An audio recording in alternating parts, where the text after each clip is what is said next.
আল্লাহুম্মা সাল্লি আলা সাইয়্যিদিনা মাওলানা মুহাম্মদ ওয়া আলা আলি সাইয়্যিদিনা।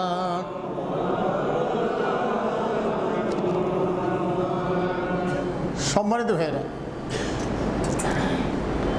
আমরা ওই বান্দা মুরগির কাছে ওই মুরগের মতো খুব পাকা ঝাড়তে পারি, কিন্তু আসল জায়গায় তো পারি না। আমরা যে এই মিলাদ পড়লাম, দরুদ শরীফ পড়লাম, এগুলোকে কেউ হারাম মনে করে, নাজায়েজ মনে করে, ভালো কথা। রসুলের শানে কিয়ামত পর্যন্ত যে কোনো ভাষায় তার প্রশংসামূলক কথা, তার জীবনটাই তো কোরআন। একক কণ্ঠে, সমবেত কণ্ঠে, কবিতার আকারে মানুষ গাইবে, তার গুণগান গাইবে। কিয়ামত পর্যন্ত তার গুণগান গেয়ে শেষ করতে পারবে না, কারণ তিনি বাস্তব কোরআন, আল্লাহর কথার বাস্তব মানে তার জীবন। এখন এগুলো নিয়ে বাজি গেছে। আরে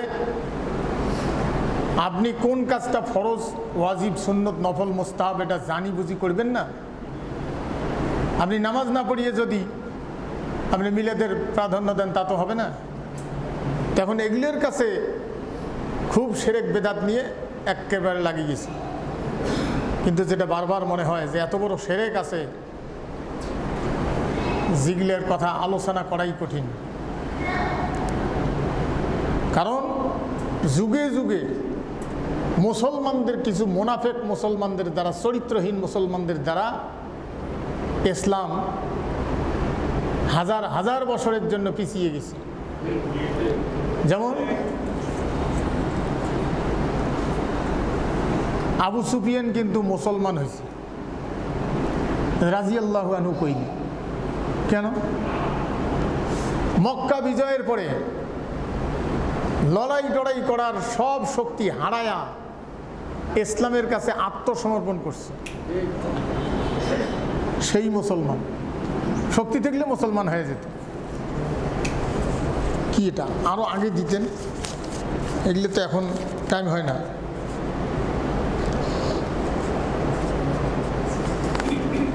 আর একটু পরে দেখি।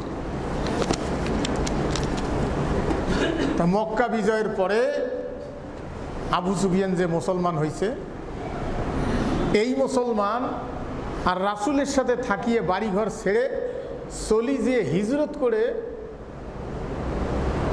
সেখানে নবীজির সঙ্গে থাকার মুসলমান এক না। বুঝাইতে পারছি আমি? এটা হলো মক্কা বিজয়ের পরে বাধ্য হয়ে ইসলামের কাছে আত্মসমর্পণ করছে সেই মুসলমান।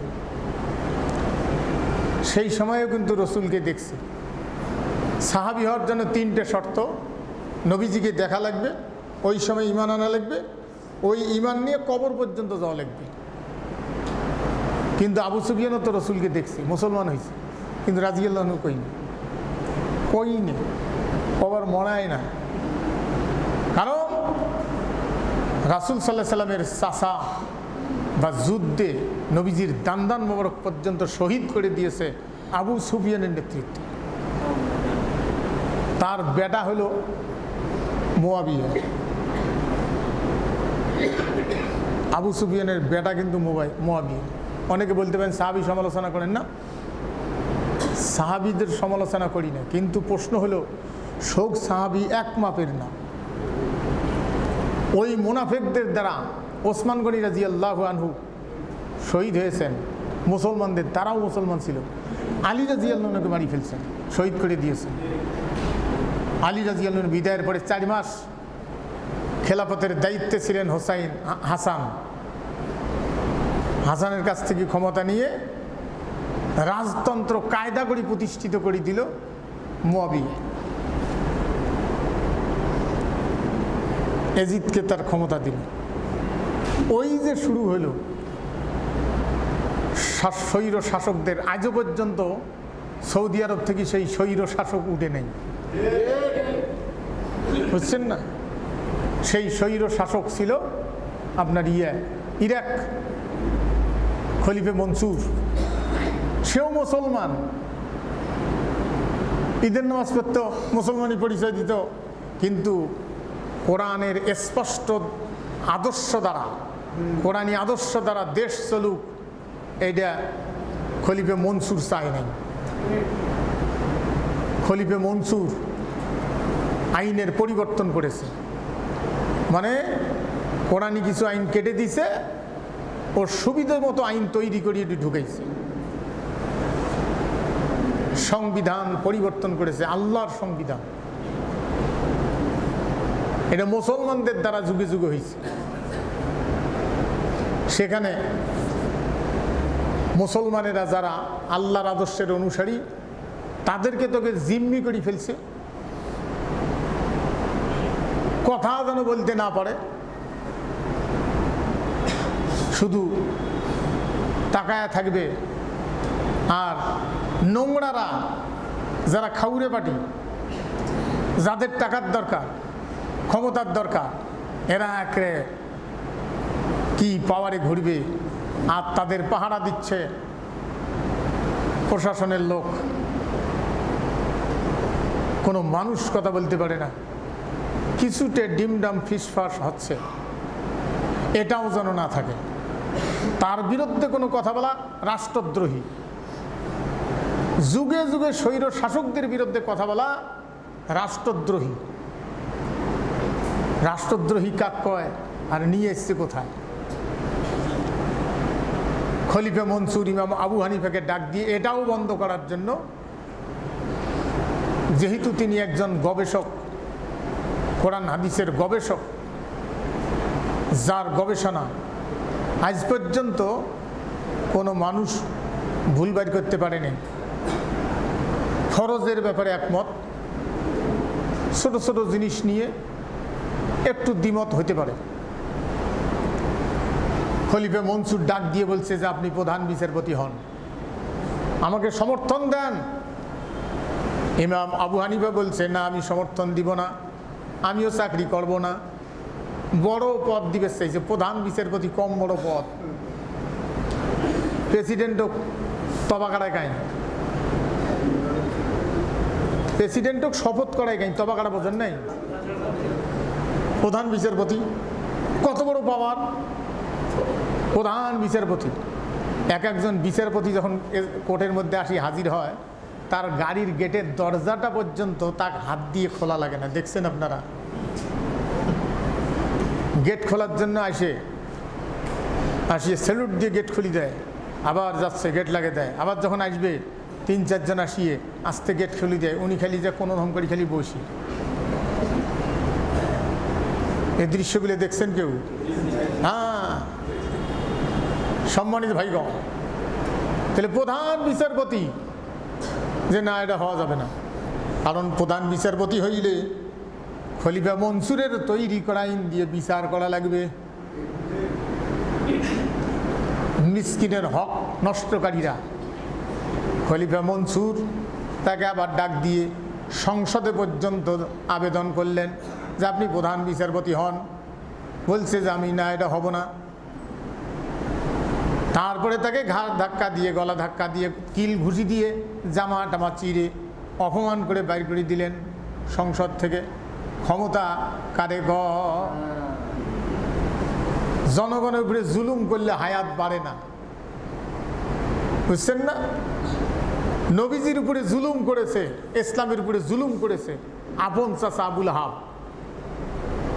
আল্লাহ তো লানত করছেন, কিয়ামত পর্যন্ত মানুষ নামাজ পড়তে গিয়ে যে আবুল আহাব ধ্বংস হয়ে যাবে।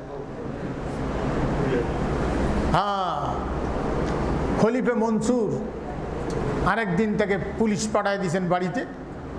বাড়িতে গিয়ে কঠিন জ্বর, জ্বরে শুয়ে আছেন, চোখ লাল হয়ে গেছে, টান দিয়ে তুললেন।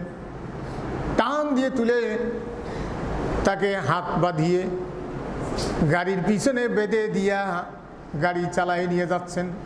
সেই সময়ের যেটা বাহন ছিল, সেটা ঘোড়ার গাড়ি হোক আর ইঞ্জিন চালিত হোক, গাড়ির পিছনে বাঁধা তাকে নিয়ে যাচ্ছেন, হাঁটতে পারে না, পড়ে গেছে, কিছু দূর ছেঁচড়ে নিয়ে গেছে, আবার খাড়া করে নিয়ে গেছে, নিয়ে জেলখানায় রাখছে। সম্মানিত ভাইগণ, সেই সময় কি কোরআন বোঝনেওয়ালা, নামাজ পড়নেওয়ালা ইমাম বা আমার মতো মৌলবি এগুলো ছিল না? কিন্তু তাদের কোনো সমস্যা হয়নি। সমস্যা হয়েছে একজনের, হয়তো তার অনুসারী যারা ছিল তাদেরও হয়েছে। কারণ মুসলমান তো বেশিরভাগ ইতিহাস স্মরণ রাখে না, লেখেও না, সংরক্ষণ করে কম। সম্মানিত ভাইগণ, শেষ পর্যন্ত খলিফা মনসুর তাকে ঠিকমতো খাইতে দেয় না, জেলখানায় রাখে, সকাল সন্ধ্যা তারে বাড়ি করে পিটায়। যারা পিটায় তারাও মুসলমান, বন্দি রাখছে তারাও মুসলমান, খাইতে দেয় না। ইমাম আবু হানিফা পিটন খাওয়ার পরেও সিদ্ধান্তের উপরে অটল যে আল্লাহর আইন বাদ দিয়ে আর কারো আইন দিয়ে বিচার চলুক, এটা আমি চাই না। সম্মানিত ভাইগণ, ইমান কারে কম? হাঁকাও খেলে ইমান আনলে ইমানদার হয়ে গেল। এবার চিন্তা করছে তার মা, বুড়ি মাকে ডাক দিয়ে নিয়ে আসি, তার সামনে পিটাবে। মা হয়তো সন্তানের ব্যথায় সন্তানকে আদেশ করবে, বাবারে আপাতত একটু মেনে নাও। মায়ের সামনে সন্তানকে যখন পিটা হয়, বুড়ি মা চোখের পানি ছেড়ে দিয়ে কাঁদে আর বলছে, বাবারে সিদ্ধান্তের উপরে অটল থাকিও। মা বলছে সিদ্ধান্তের উপরে অটল থাকিও। স্বৈর শাসক কারে কয়? কিন্তু এর আজীবন অভিশপ্ত, বুঝছেন না? সেই জন্য কবে একটা মুখ দিয়ে বাড়ি হয় আর একটা।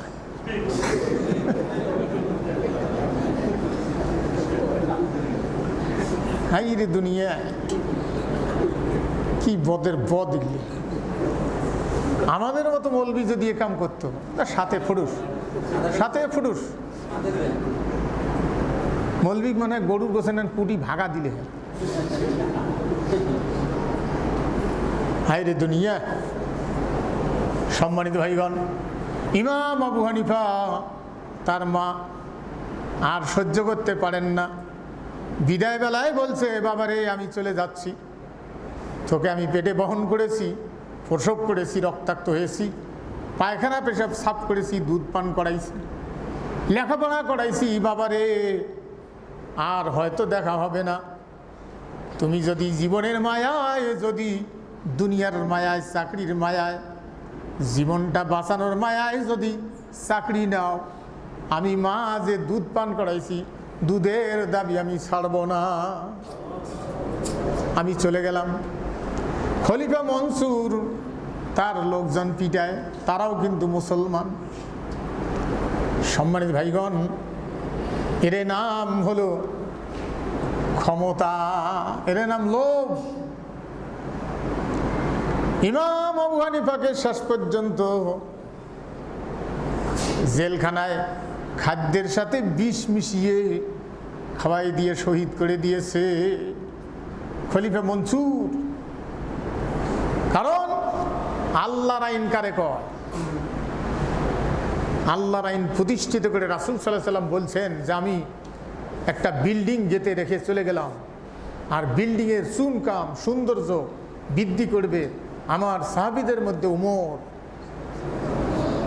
যে উমরের ব্যাপারে রাসূল বলছেন যে আমার পরে যদি নবী হতো তাহলে উমর হতো।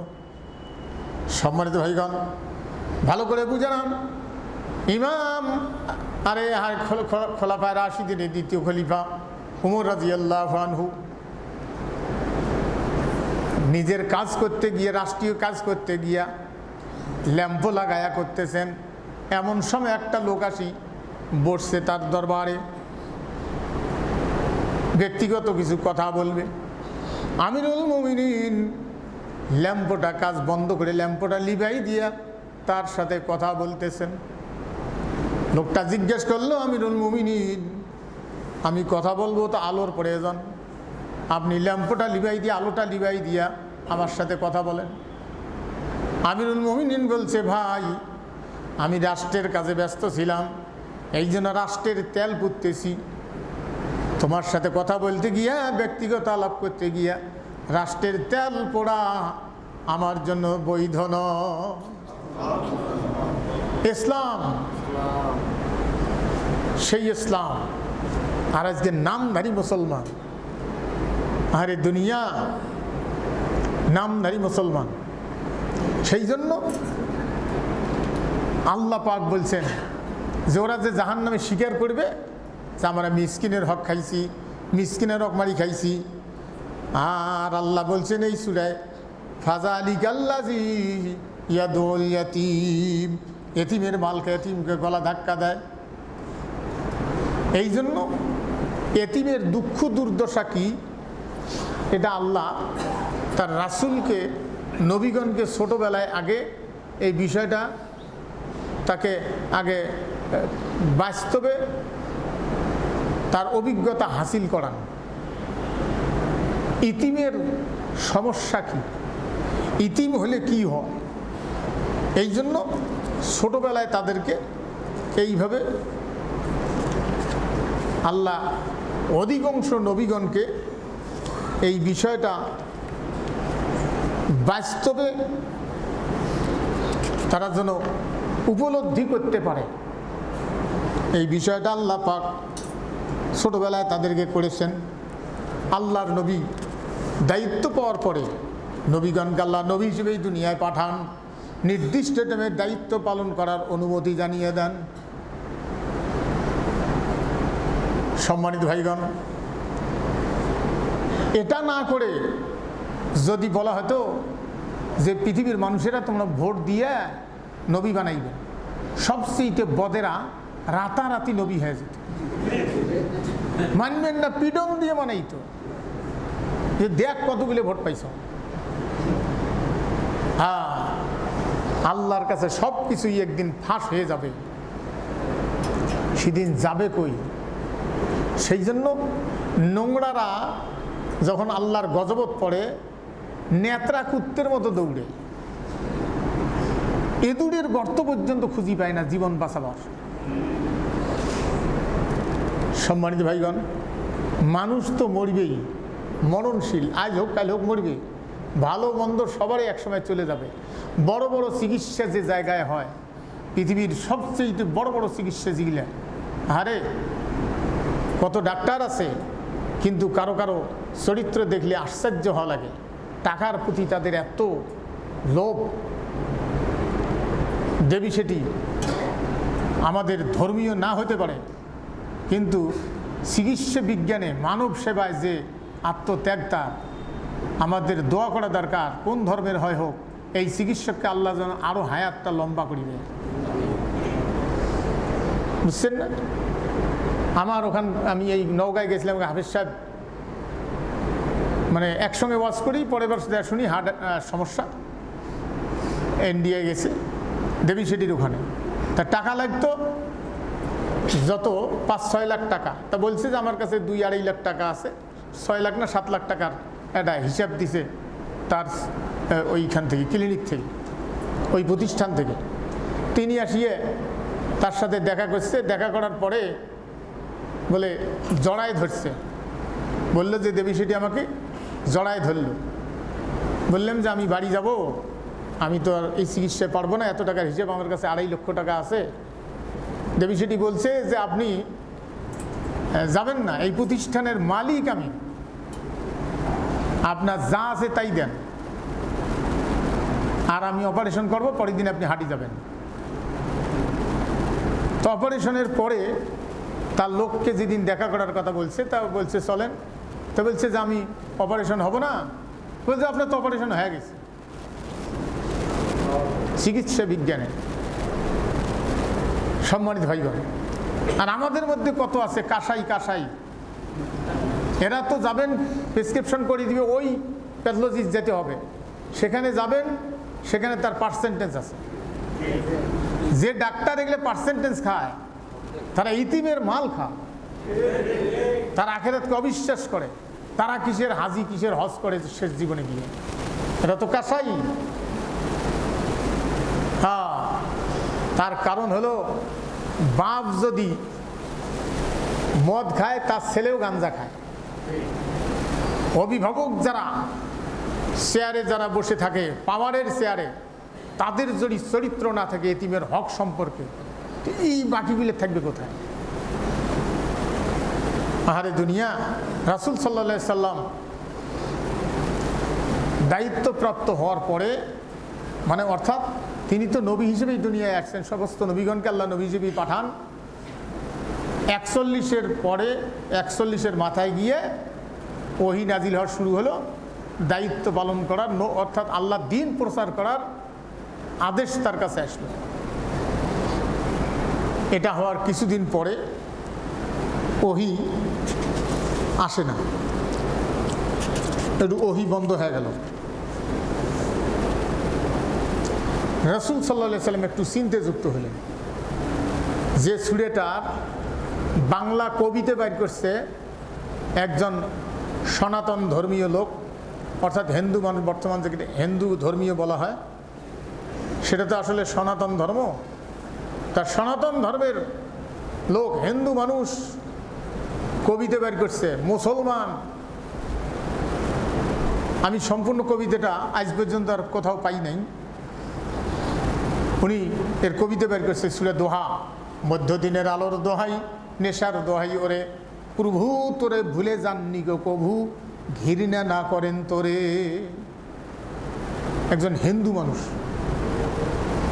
কোরআন গবেষণা বাদ দিয়া ছোট ছোট জিনিস নিয়ে মতানৈক্য সৃষ্টি করে আজকের সমাজ ফাটল সৃষ্টি করে দিয়েছে।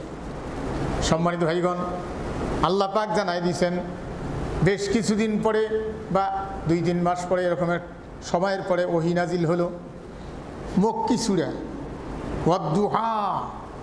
আল্লাহ পাক বলছেন শপথ পূর্বাহ্নের, মানে দিনের আলোর নাকি, হ্যাঁ পূর্বাহ্নের শপথ, ওয়াল্লাইলি যে সাজা, শপথ রজনীর যখন সেটা অন্ধকারে নিমজ্জিত হয়ে যায়। তাহলে দিনের আলোর আর রাতের, এটা কেউ পরিবর্তন করতে পারবে না, এটা একমাত্র পরিবর্তন করান তিনি, এটা কারো শক্তি নাই। সম্মানিত ভাইয়েরা, আল্লাহ রাব্বুল আলামিন জানাই দিয়েছেন মা ওয়াদ্দাকা রব্বুকা ওয়া মা ক্বালা, তোমার প্রতিপালক তোমাকে পরিত্যাগ করে নাই এবং তোমার প্রতি বিরূপ মনোভাব হন নাই, মন খারাপও করে নাই, গোসাও হন নাই। ডাইরেক্ট কোরআন।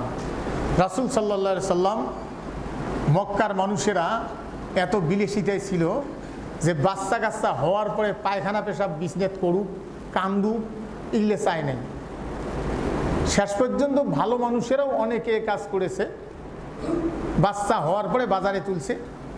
কিছু মানুষ বাচ্চা লালন পালন করার জন্য দায়িত্ব ভাড়া নিয়ে টাকা পয়সা পাইছে, নিজেও চলছে, ওরাও চলছে।